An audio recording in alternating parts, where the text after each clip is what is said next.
Y en un hecho histórico fue entregado ayer a la Asamblea Legislativa el proyecto de la Constitución de la Ciudad de México.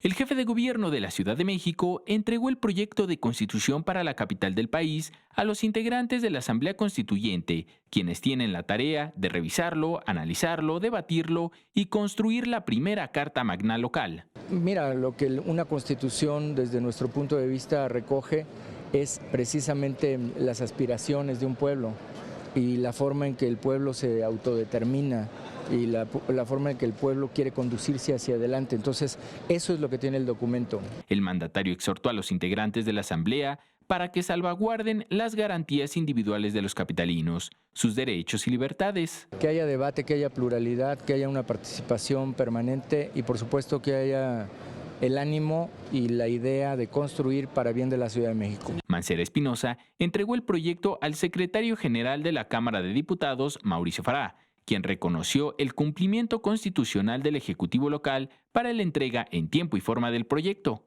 A partir de ahora, el debate quedará en los constituyentes, quienes durante los próximos 4 meses sesionarán para debatir el documento y darle forma a la primera Constitución de la Ciudad de México. Con imágenes de Liber Rodríguez, Enrique Muñiz, 21 Noticias.